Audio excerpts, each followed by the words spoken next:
অনেকেই আপনারা প্রশ্ন রাখছেন, গাভী দিয়ে খামার শুরু করবেন নাকি বকনা বাছুর কিনে খামার শুরু করবেন।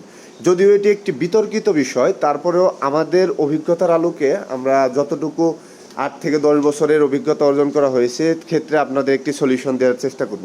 প্রথমে আমি এই বিষয়টিকে 3টি ভাগে ভাগ করব। একটি হচ্ছে প্রথম 1 নাম্বার, একটু মনোযোগ দিয়ে শুনবেন। যদি আপনার হাতে প্রচুর পরিমাণ বা পর্যাপ্ত পরিমাণে টাকা থাকে তাহলে আমি সাজেস্ট করব ফার্স্ট আপনি কি করবেন, গাভী দিয়ে শুরু করবেন। ঠিক আছে, আপনি 5টা গাভী কিনতে পারেন, 4টা গাভী কিনতে পারেন, 2টা গাভী কিনতে পারেন, এটা আপনার টাকার অনুপাতে ডিপেন্ড করবে।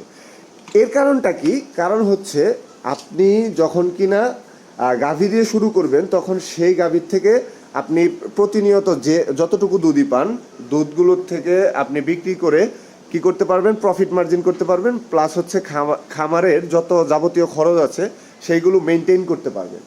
এর পরবর্তীতে আমি যে দ্বিতীয় ধাপটি বলবো সেটি হলো একটি পার্শিয়াল প্রসেস। পার্শিয়াল প্রসেস কি? পার্শিয়াল প্রসেস হচ্ছে যে আপনি যদি চান তাহলে 3টি গাভী এবং আর 2টি বকনা বাছুর কিনে শুরু করতে পারেন। এক্ষেত্রে কি হবে, 2টি ভালো জাতের যদি বকনা বাছুর কিনেন তাহলে সেই বকনা বাছুর থেকে আপনি যে 3টি গাভী কিনেছেন সেই গাভীগুলোর দুধের টাকা দিয়ে 2টি বকনা বাছুর খাবে এবং আপনার খামারে এই মুহূর্তে আপনি লাভবান হতে পারবেন না বা আপনি প্রফিট দেখতে পাবেন না, কিন্তু দীর্ঘকালীন সময়ে যখন কিনা ওই বকনা বাছুরগুলো আপনার খামারের মধ্যে এক সময় প্রেগনেন্ট হবে তখন আপনি দেখা যায় যে 2টা বকনা বাছুর, ভালো জাতের বকনা বাছুর যদি গাভী হয় ওই 2টার দাম 5 লাখ টাকা হবে। তো 5 লাখ টাকা হলেই যে এখানে আপনার একটা প্রফিট মার্জিন হয়ে যাবে। এটি হলো দ্বিতীয় প্রসেস। এরপরে তৃতীয় প্রসেসটি হচ্ছে, আমি বলবো এটিকে আমি কখনো রিকমেন্ড করি না বা আপনাদেরকে সাজেস্ট করি না যে আপনারা সম্পূর্ণ বকনা বাছুর কিনে গাভী করে খামার শুরু করেন। কারণ বকনা বাছুর যদি আপনি সাপোজ ধরেন যে 10টা বকনা বাছুর কিনলেন বা 6টা বকনা বাছুর কিনলেন, 6টা বকনা বাছুর কেনার পরে আপনার প্রতিদিন ওর যে খরচ রয়েছে সেই খরচের কিন্তু আপনি কিছুই পাবেন না, যে আপনার খামার থেকে কিন্তু কিছুই আসবে না।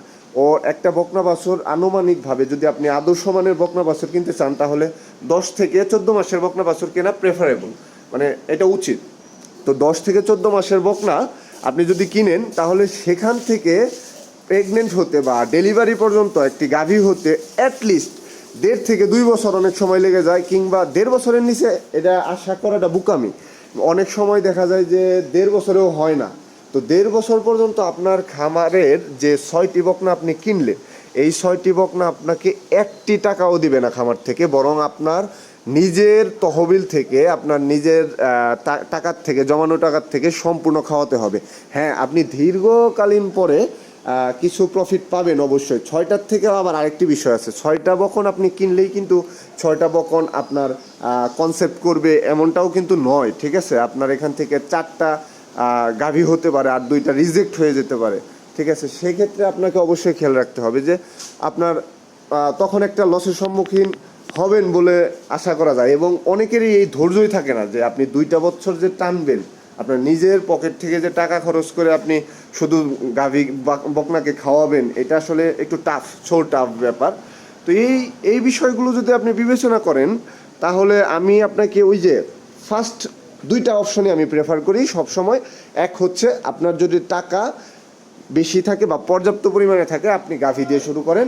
আর সেকেন্ড অপশনটা আরও বেশি প্রেফার করি যাদের একটু টাকা কম এবং একটু ধৈর্য আছে, তাদেরকে প্রেফার করি হচ্ছে যে আপনি 2টা বা 3টা গাভী কিনেন, সাথে 2টা বকনা কিনেন। এতে কী হবে, ওই যে আমি আগেই বলেছি যে আপনার খামারের যে ব্যালেন্স শিটটা একটি ভারসাম্য বজায় থাকবে। কারণ আপনার প্রতিদিন যদি 2টা 3টা বকনা গাভীর থেকে যদি আপনি 30 লিটার 40 লিটার দুধ বিক্রি করতে পারেন বা 1 মণের উপরে যদি দুধ বিক্রি করেন তাহলে সেখান থেকে যে টাকাটা আসবে ওই টাকাটি দিয়ে ওই যে আপনি বকনা বাছুরগুলোকে খাওয়াতে পারবেন বা ওর যে 3টা বাছুর আছে সেগুলোকে খাওয়াতে পারবেন। তো আপনার সাময়িকভাবে লাভ না হলেও আপনি লসে যাবেন না। এই ব্যাপারগুলো অবশ্যই খেয়াল রাখবেন।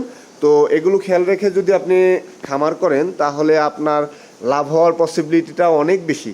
আপনাকে অনেকেই পরামর্শ হয়তো বা দিবে যে আপনি শুধু বকনা দিয়ে কিনেন, বকনা দিয়ে খামার শুরু করেন, আপনার এক সময় অনেক টাকা কম লাগবে কিন্তু অনেক প্রফিট হবে। এই কথাটি সম্পূর্ণ মিথ্যা। এই যে আমি আপনাকে একটি বাস্তব আমার নিজের খামারের একটা বাস্তব দৃশ্য দেয়।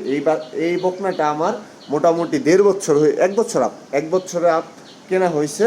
এর 2 দাঁত থেকে 4 দাঁত ভাঙছে, মাত্র কিছুদিন আগে হিটে আসছে এবং মেবি এইবার কনসেপ্ট করছে। তো আপনি বুঝতে পারছেন যে আমি 14 মাসের একটা বকনা কিনেছিলাম, সেই বকনাটি যদি আমাকে 1.5 বছর ঘোরায়, এখনও আমি চেক দেই নাই, চেক দেওয়া হয় নাই, তবে পসিবিলিটি আছে রাখার আর কি। তো এখন থেকে আরও 1 বছর লাগবে, কারণ 9 মাস ধরেন আপনি, তাহলে 2.5 বছর কি আপনি আপনার জীবন থেকে দিয়ে দিবেন শুধু একটি গাভী বানানোর ক্ষেত্রে? কিন্তু এর পাশাপাশি আমি অন্যান্য যে গাভী কিনেছিলাম সেই গাভীগুলো কিন্তু দেখা যায় যে এর সময় যে গাভী কেনা হয়েছে, এই সাপোজ ধরেন এই গাভীটা, লাল গাভীটা কেনা হয়েছিল, এটা 1,80,000 টাকা সামথিং কিনেছিলাম তখন কিনা। এর একটি বকনা বাছুর ছিল, সেই বকনা বাছুরটি আজকে বড় হয়ে গেছে এবং সেটাও হিটে আসছে, এবং তারপরে আরও 7 বাছুর হয়েছে, এগুলো বিক্রি করতে পারবো। দেখেন এর মধ্যে এই প্রত্যেক বছর এটি 1.5 লাখ প্লাস টাকার দুধ বিক্রি করা হয়, আরও বেশি বিক্রি করা হয়।